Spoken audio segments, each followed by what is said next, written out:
ఇవన్నిటికీ 1597 కోట్లు ఖర్చు పెట్టాం. ఇవన్నీ పోతే ఈరోజు నెట్ 12,157 కోట్లు ఇవ్వడానికి కేబినెట్ ఇన్ ప్రిన్సిపల్ యాక్సెప్ట్ చేసింది.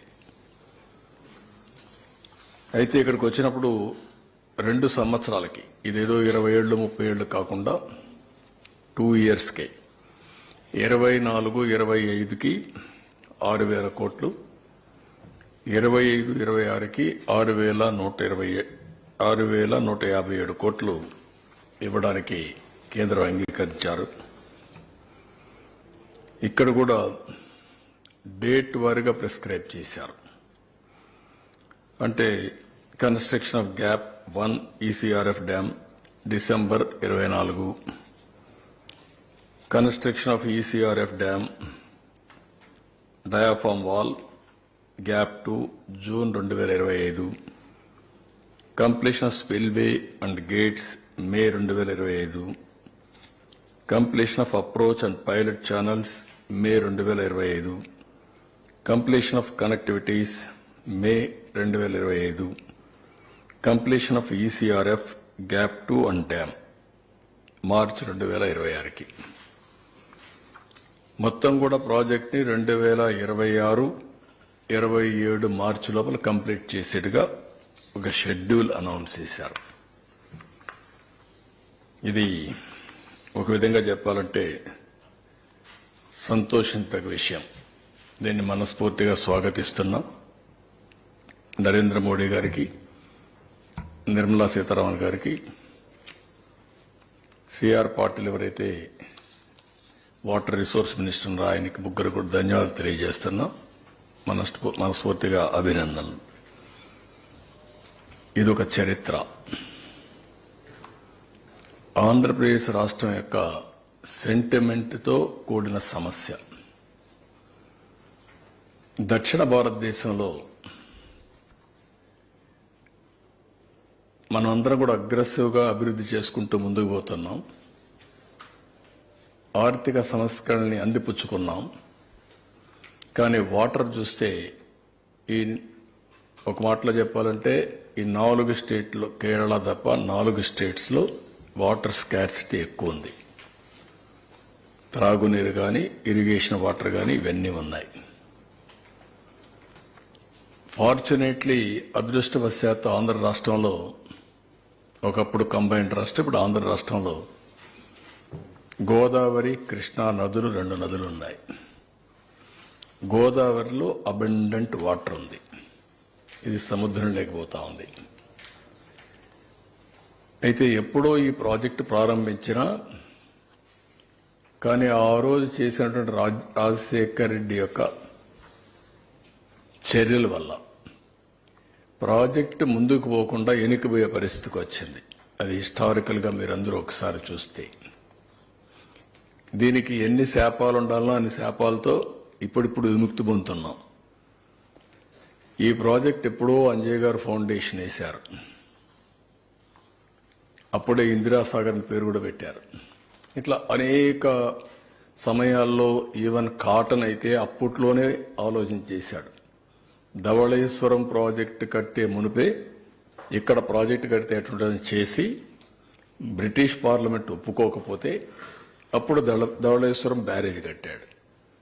లేకుంటే అప్పట్లోనే అయిపోయి ఉండాల్సిన ప్రాజెక్ట్ ఇది. అంటే ఎన్ని ఇబ్బందులు రావాలన్ని ఇబ్బందులు వచ్చాయి. అలాంటిది రాజశేఖర్ రెడ్డి కాంట్రాక్టర్లు మార్చి ఆ కాంట్రాక్టర్ లిటిగేషన్ పడి 2009 వరకు ఆ కాంట్రాక్టులు పనిచేస్తుంటే అయిపోయి ఉండేది, పనిచేయకుండా అడ్డుపడ్డాడు. అది ఆయన చనిపోయే వరకు మళ్ళా కాంట్రాక్టర్ని పిలవలేకపోయాడు. కాలువలు మాత్రం కొంత మట్టి తీశాడు, కడవని వదిలేశాడు ఆయన. తర్వాత రోసే గారు కూడా చేయలేకపోయారు. కిరణ్ కుమార్ రెడ్డి వచ్చిన తర్వాత సీఎం అయిన తర్వాత టెండర్లు పిలిచాడు. అది కూడా 20-25 సార్లు సమైక్య ఆంధ్రప్రదేశ్లో ఎవ్రీ టైం అసెంబ్లీలో వచ్చి అక్కడి నుంచి ప్రాజెక్టు యాజ్ ఇట్ ఈస్ ఉంది. ఆ సమయంలో బైఫర్కేషన్ అయింది. అప్పుడే ఈ రాష్ట్రానికి న్యాయం చేయాలి, ఎట్లా కాంపన్సేట్ చేయాలనుకున్నప్పుడు ఇది ఒక ముఖ్యమైన ప్రాజెక్ట్ పోలవరం ఒక నేషనల్ ప్రాజెక్టుగా ఇచ్చారు. అక్కడి నుంచి నేను ముఖ్యమంత్రి అయ్యాను. ప్రాజెక్ట్ ఇచ్చారు, చట్టంలో పెట్టారు, కానీ ఆ 7 మండలాలు ఇవ్వలేదు. ఆ 7 మండలాలు ముంపుకు గురవుతాయి. ముంపుకు గురైతే ఆ మండలాలు రాకపోతే ప్రాజెక్టు కాదు. అప్పుడు కేంద్రాన్ని గట్టిగా అడిగినప్పుడు నేను ఆ రోజు ఒకటే చెప్పాను, నేను ముఖ్యమంత్రిగా ప్రమాణ స్వీకారం చేయాలంటే ఈ 7 మండలాలు ఇచ్చి ప్రాజెక్టు పూర్తి చేస్తామంటే నేను ఇది చేస్తానని ఆ 7 మండలాలు ఇమ్మని అడిగాను. ఆ రోజు ఎన్డీఏ ప్రభుత్వం, థ్యాంక్స్ టు దెమ్, 7 మండలాలు ఇచ్చిన తర్వాత పార్లమెంట్ సమావేశాలు సమన్ చేశారు. ఎప్పుడు కూడా చరిత్రలో కేబినెట్ ఫార్మ్ అవుతానే పార్లమెంటు ఇచ్చేసి రెగ్యులర్ బిజినెస్కి వెళ్తారు. అట్లా కాకుండా పార్లమెంట్ సమావేశాల కంటే ముందు ఒక ఆర్డినెన్స్ పాస్ చేసి ప్రెసిడెంట్ ఆమోదించి తర్వాత పార్లమెంట్ సమావేశాలు పెట్టారు. That is the difference. ఆ విధంగా మన చిరకాల కోరిక నెరవేరే ఆశలు వచ్చాయి. అక్కడి నుంచి 28 సార్లు క్షేత్రస్థాయికి వెళ్ళారు. 82 సార్లు వర్చువల్గా సోమవారాన్ని పోలవరంగా చేసుకున్నాం. అదొక ప్యాషన్. ఒక మాటలో చెప్పాలంటే అది ఒక అబ్సెషన్. పోలవరం అనేది ఎట్టి పరిస్థితుల్లో కంప్లీట్ చేయాలి. పోలవరం ఆంధ్రప్రదేశ్ రాష్ట్రానికి ఒక వరం. ఇది కంప్లీట్ చేసి జాతికి అంకితం చేస్తే జాతి బాగుపడుతుందనే ధ్యేయంతో రాత్రింబగళ్ళు పనిచేశాం. 72% పనులు పూర్తి చేశాం. 11,762 కోట్ల రూపాయలు ఖర్చు పెట్టాం. ఒకే రోజున 32,215 క్యూబిక్ మీటర్ల కాంక్రీట్ పనులు పూర్తి చేసి గిన్నిస్ ఆఫ్ బుక్ వరల్డ్ రికార్డులో స్థానం సంపాదించాం. డయాఫామ్ వాల్ 414 రోజుల్లో పూర్తి చేశాం. 100 మీటర్ల లోతు డయాఫామ్ వాల్ని 414 రోజుల్లో పూర్తి చేశాం. స్పిల్వే గేట్లన్నీ డిజైన్లు సిద్ధం చేసి గేట్లను అమరించి అదే మార్గం మీరు చూస్తే ఎక్కడికక్కడ స్పిల్వే కానీ స్పిల్ ఛానల్ కానీ ఇవన్నీ పూర్తి చేశాం. కాఫర్ డ్యామ్ కట్టాం. లోయర్ అప్పర్ 2 కాఫర్ డ్యాములు కట్టాం. ఎప్పటికప్పుడు కేంద్రంలో ఉండే ఉమాభారతి ఆనాటి మంత్రి, తర్వాత నితిన్ గడ్కరీ ప్రధానమంత్రి గారికి కూడా ఎప్పుడప్పుడు బ్రీఫ్ చేస్తూ ఈ పనులన్నీ పూర్తి చేశాం. 4,114 కోట్ల రూపాయలతో ఆ రోజు పునరావాసం చేశాం. పునరావాస కార్యక్రమాలన్నీ పూర్తి చేశాం. ఎప్పుడు కూడా కేంద్రం డబ్బులు ఇవ్వలేదని పనులు ఆపలేదు. ముందు మనం రీఎంబర్స్ చేస్తే ఎప్పటికైనా వస్తాయనే ఉద్దేశంతో ముందుకెళ్లిపోయాం. ఆ విధంగా మీరు చూస్తే 2014-19 11,762 కోట్లు ఖర్చు పెడితే 4,995 కోట్లు వాళ్ళు ఇచ్చారు. మిగిలింది వాళ్ళు ఇవ్వకపోయినా మనం ఖర్చు పెట్టాం. మళ్ళీ తర్వాత వచ్చింది ఆ డబ్బులు, అది కూడా నేను చెప్తాను. ఈ విధంగా మొత్తం ప్రాజెక్ట్ని ఒక ఎట్టి పరిస్థితిలో ఈ ప్రాజెక్టు పూర్తి చేయాలి అనే తపన, ఒక డిటర్మినేషన్తో ప్రభుత్వం ముందుకెళ్ళాం. అయితే 2019 గవర్నమెంట్ మారింది. మళ్ళా ఆ ప్రాజెక్టుకి శనిగ్రహం దాపరించింది. బాధ, ఆవేదన, కసి ఒకసారి కొద్ది రోజులు డైజెస్ట్ చేసుకొని కూడా చేసుకోలేం. ఎందుకంటే మీరు చూస్తే 82 సార్లు నేను నెలవారీగా హైదరాబాద్లో ఒకప్పుడు సర్ప్రైజ్ ఇన్స్పెక్షన్స్ 75 సార్లు వెళ్ళాను. ఈరోజు ఆ సిటీ అమారుగా ఉందంటే 75 సార్లు చరిత్రలో ఏ ముఖ్యమంత్రి క్షేత్రస్థాయి పరిశీలనకు పోయి ఉంటారు. బస్సులో వెళ్ళడం, తిరగడం, బస్సులో ఇన్స్ట్రక్షన్స్ ఇవ్వడం, అక్కడి నుంచి సెక్రటరీకి పోవడం, అవన్నీ చేసి డెవలప్ చేశాం. అదే మరి 82 సార్లు వర్చువల్గా చేసి 28 సార్లు నేను ఇచ్చేసి ఒకసారి పండుగ కూడా దీపావళి పండుగ ఏదో ఉంది. ఆ రోజు నేను అమెరికాకు పోతూ గడ్కర్ని నాగ్పూర్లో కలిసి ఆ రోజు కూడా ఆయన ట్రబుల్లో పెట్టి ఈ ప్రాజెక్ట్ గురించి మాట్లాడి వెళ్ళాను. నేను ఆ రోజు ప్రాజెక్టులో వాళ్ళు కొన్ని విషయాలు చెప్తే నేను చదువుకొని రాత్రంతా మా సెక్రటరీలందరూ చదివించి నేనే హైకోర్టులో సుప్రీంకోర్టులో లాయర్ మారిగా వాళ్ళ దగ్గర ఆర్గ్యూ చేశాను. వర్డ్ టు వర్డ్ మీరు చెప్పండి, మీరు అంటున్నారు ఇది సెంట్రల్ ప్రాజెక్ట్ కాకపోతే ఏమవుతుందని కూడా ఆర్గ్యూ చేశాను. వాళ్ళు కన్విన్స్ అయ్యారు.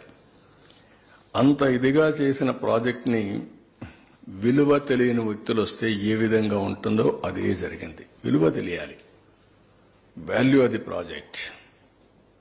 ప్రజలకు ఏం కావాలో తెలియాల్సిన అవసరం ఉంది. విలువ తెలియని వ్యక్తులు మీరు చూసినప్పుడు నేరుగా సైట్లో very crucial small work coffer dam కొంత పూర్చాలి.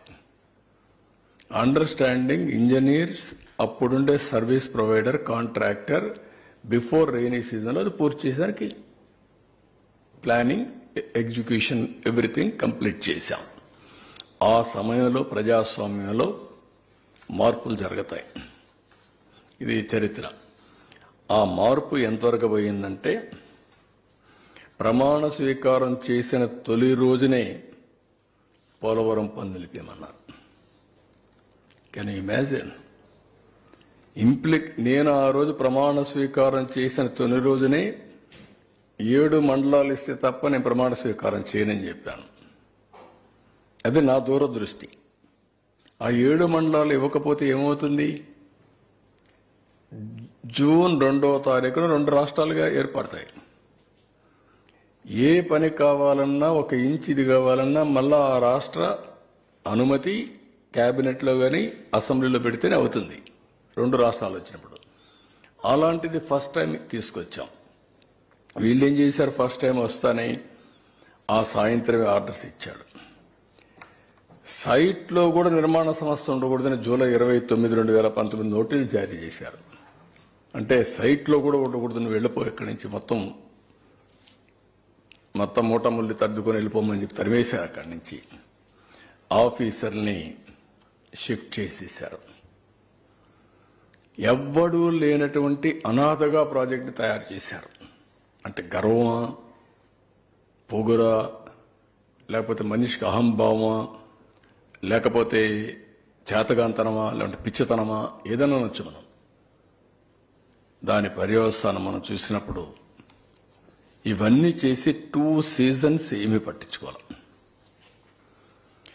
15 నెలలు ఒక మేజర్ ప్రాజెక్ట్ ఇది. 50 లక్షల క్యూసెక్స్ ఆఫ్ వాటర్కి అంటే 500 టీఎంసీ ఆఫ్ వాటర్ వస్తుంది. కాబట్టి 500 టీఎంసీ నీళ్లు సముద్రంలో పోవడానికి సర్ప్లస్ వేర్ కానీ, స్లూయిస్ కానీ, అవుట్ఫ్లో కానీ ఇవన్నీ నిర్మాణం చేశాం. దానికి ఇండియాలో ఏ ప్రాజెక్టు లేదు. వెలాసిటీ కూడా ఇంత పెద్ద ఎత్తున నీళ్లు వచ్చే ప్రాజెక్ట్ ఏది ఉండదు. అలాంటి ప్రాజెక్ట్ని అనాథన చేసి ఎవడు లేకుండా చేసి రివర్స్ టెండర్ని ఒక ఆనందం, పైశాచిక ఆనందాన్ని పొందారు.